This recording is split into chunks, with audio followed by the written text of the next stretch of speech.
সকল ক্ষমতা উৎসকে, কেউ যেটা পারে না পারেন কে, কেউ যেটা দেখে না দেখেন কে, কেউ যেটা শুনে না শুনেন কে? সে আল্লাহ রাব্বুল ইজ্জত ওয়াল জালালের দরবারে আমরা শুকরগুজার হচ্ছি। আমরা সবাই পড়ে শিকার শুকর আলহামদুলিল্লাহ।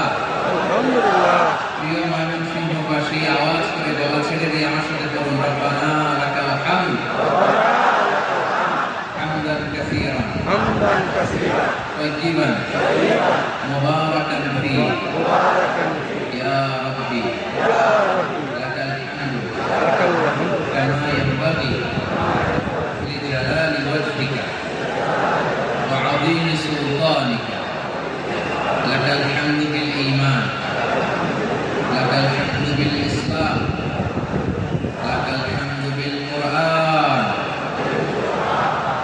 আল্লাহর দরবারে লাখো কোটি শুকর এবং সুজুদ যে আল্লাহ তাআলা আজকে আমাদেরকে পবিত্র একটি পবিত্র দিনে লাইলাতুল নিসফি শাবানের রাতে আমরা কাটিয়েছি। আজকে এই বরকতময় দিনে জোহরের সালাত আদায় শেষে ময়মনসিংহের ঐতিহাসিক সার্কিট হাউস মাঠে আমরা একত্রিত হয়েছি।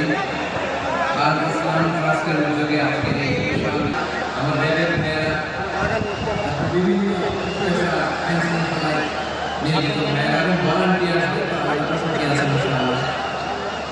সাংবাদিক বন্ধুরা, মিডিয়া কর্মী, ইউটিউবার্স, আমি সবাইকে আবারও শুভেচ্ছা জানিয়ে শুরু করতে চাই। আজকের প্রোগ্রামটা আমার খুব ভালো লেগেছে, যেটা খুব ইনক্লুসিভ একটা প্রোগ্রাম আমার কাছে মনে হয়েছে। সব জায়গায় আমরা এরকম বাংলাদেশ চাই কি চাই না, যেখানে ভেদাভেদ থাকবে না, মারামারি থাকবে না, এক ডাকে আমরা একত্রিত হবো। সবার আগে দেশ, আওয়াজ করে বলেন, সবার আগে কি? দেশের প্রশ্নে আমরা ঐক্য হবো। এই যে 24 ছাত্র নাগরিক অভ্যুত্থান, এরপরেও যদি আমরা একত্রিত হতে না পারি, এটা আমাদের জন্য আফসোসের। সো এই যে অন্তর্ভুক্তিমূলক ইনক্লুসিভ দল নির্বিশেষে আপনারা সবাই আজকে সবার জন্য প্রাণ দোয়া এবং অভিনন্দন জানাচ্ছি। প্লে কার্ড নিয়ে যারা দাঁড়িয়েছেন তাদেরকে শুভেচ্ছা, ব্যানার নিয়ে অনেকে দাঁড়িয়েছেন শুভেচ্ছা, ফিলিস্তিনের পতাকা নিয়ে দাঁড়িয়েছেন তাদেরকে শুভেচ্ছা, লা ইলাহা ইল্লাল্লাহ মুহাম্মাদুর রাসূলুল্লাহর পতাকা উড্ডয়ন করছেন তাদেরকে প্রাণ ঢালা অভিনন্দন। আমার প্রিয় ভাইরা, আমি চাইবো যে 1 থেকে 1.5 ঘন্টা আমরা একটু নিশ্চুপ থাকি। আইন শৃঙ্খলা এবং ভলান্টিয়ার্স যারা আছে, স্বেচ্ছাসেবক, তারা সর্বোচ্চ চেষ্টা করছে সুশৃঙ্খল পরিবেশের জন্য। সব জায়গায় নিশ্চুপ, 2-1 জায়গায় একটু ঠিকঠাক হচ্ছে। আপনারা ঠিক হয় বসে যাবেন, নয় দাঁড়িয়ে শুনবেন। আওয়াজ করা হবে না আজকের এই প্রোগ্রামে। আওয়াজ করবেন? রোজা রাখছেন না সবাই? হ্যাঁ, অধিকাংশ রোজা, আমরা সবাই রোজা। রোজা রেখে শাউট করে কথা বলা আমার জন্য কষ্টকর। আমি এই সহযোগিতা করতে চাই। সবাই রোজাদার, এই যে হাজার হাজার লাখ জনতা আমি দেখতে পাচ্ছি, নিজের সেফটি সিকিউরিটি এনশিওর করে মুভ করবেন। সামনে গেলে দেখে শুনে, পেছনে গেলে দেখে শুনে, কোনো দুর্ঘটনা হতাহতের ঘটনা যাতে না ঘটে। ময়মনসিংহের আর যখন নিশ্চুপ থাকতে বলবো, পিন পতন নিরাপত্তা, ঠিক সাইলেন্ট,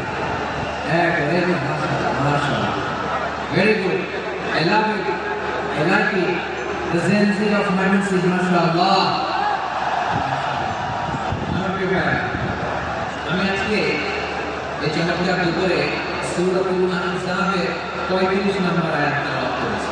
কত নম্বর আয়াত? আপনারা আমার দিকে তাকান। আপনাদের মাথার উপর ড্রোন গেলে ওই ব্যাটারি ব্যস্ত মাত্র 35 নম্বর আয়াত। এই আয়াতে আল্লাহ তাআলা তার প্রিয় বান্দাদের 10টি বৈশিষ্ট্যের কথা বলেছেন। কয়টি? আজকে এই 10টি বৈশিষ্ট্য নিয়ে আমরা আলোচনা করব। আল্লাহ তাআলা কাদেরকে পছন্দ করেন? আমরা আল্লাহ তাআলার প্রিয় বান্দা হতে চাই কি চাই না? বলেন তো?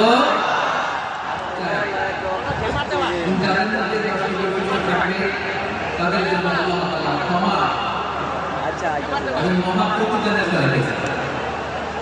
10টি গুণ যাদের মধ্যে থাকবে তাদের জন্য আল্লাহ তাআলা ক্ষমা এবং মহাপ্রতিদানের ঘোষণা দিয়েছেন। সুবহানাল্লাহ। এবং এই 10টি বৈশিষ্ট্যের মধ্যে ইসলামের মৌলিক যে মূল্যবোধগুলো, মোরালিটি, এথিক্স, এগুলো চলে এসেছে মৌলিকভাবে। দিনের দিন ইসলামের প্রায় সকল অনুষঙ্গের সমাবেশ ঘটেছে এই আয়াত। এবং এই আয়াতে পুরুষের পাশাপাশি নারীদেরকে আল্লাহ তাআলা স্পেশাল গুরুত্ব দিয়েছেন। সুবহানাল্লাহ বলবেন না? Gender equality in terms of getting rewards, প্রতিদান বা সওয়াব পাওয়ার দিক থেকে ইসলামে নারী পুরুষ সমান। অনেকে বলে ইসলাম নারীদের প্রেক্ষা দিয়েছে, নারীদের নারী সমান। অনেক নারীবাদীরা বলেন, আমি কেউ বলতে বলবো এই আয়াতের দিকে তাকান, সূরা আহজাবের 35 নম্বর আয়াতের দিকে তাকান। এই আয়াত সওয়াব নারীদের জন্য সওয়াব। রোজা রাখলে পুরুষের জন্য সওয়াব, নারীদের জন্য সওয়াব। নাকি পুরুষ রোজা রাখলে বেশি সওয়াব, নারীদের জন্য কম সওয়াব? হ্যাঁ, ব্যাপারটা কি এরকম? আওয়াজ করে বলেন ময়মনসিংহ, ব্যাপারটা কি এরকম? না, এগুলো ন্যায় কাজের সওয়াব বা প্রতিদান পাওয়ার দিক থেকে সবাই সমান, নারী কিংবা পুরুষ কোনো পার্থক্য নেই। প্রিয় ভাইরা, এই আয়াতে পুরুষের পাশাপাশি নারীদের কথা বিশেষভাবে বলা হয়েছে। এই আয়াতটি নাযিলে একটা প্রেক্ষাপট আছে, শানে নুজুল আছে। আমাদের প্রিয় আম্মা উম্মে সালামা রাদিয়াল্লাহু তাআলা আনহা আল্লাহ রাসূল সাল্লাল্লাহু আলাইহি ওয়াসাল্লামকে বললেন, ইয়া নবী আল্লাহ, মালি আসমা'u রিজালা ইযকারুনা ফিল কুরআন ওয়ান নিসা'উ লা ইযকারুনা।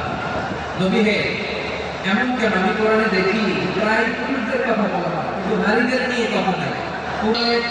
ভালো কাজ করলে, সৎ কর্ম করলে সেটাতে নারী আর পুরুষ সমান। পুরুষ ইবাদত করলে যে সওয়াব, নারীরা করলে সেই সওয়াব পড়েন সুবহানাল্লাহ। That means women has been given extra attention in this verse. Subhanallah. How sensible Islam is and how lucky we are. আমরা কত lucky।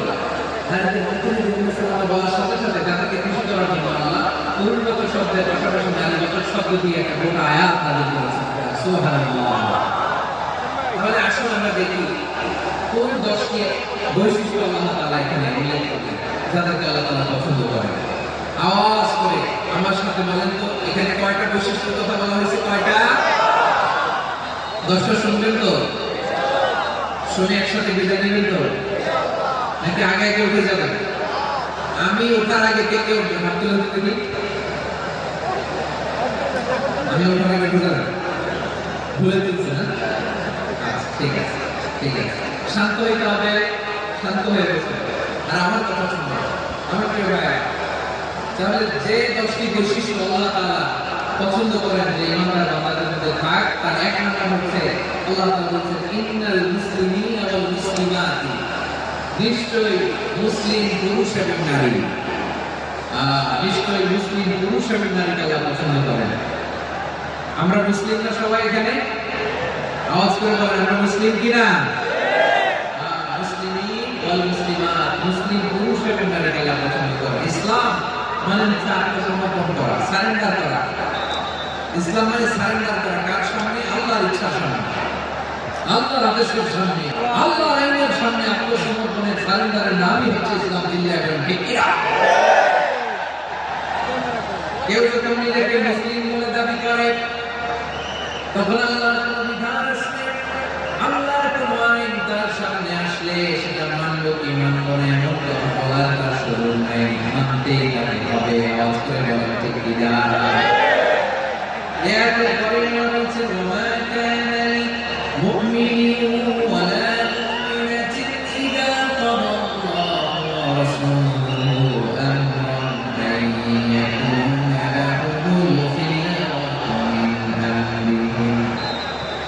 আল্লাহর পক্ষ থেকে কোন বিশ্বাসী নারী পুরুষের সামনে যখন কোন বিধান আসে, কোন আইন আসে, তখন সে আইন সে মানবে না এমন কোন অপশন তার নাই। মানলেও হবে, না মানলেও হবে, এমন কোন অপশন আছে নাকি? বলে এমন কোন অপশন নাই। আল্লাহর আদেশ আসার সাথে সাথে সেটার সামনে আল্লাহ সারেন্ডার। ঠিক কিনা বলে?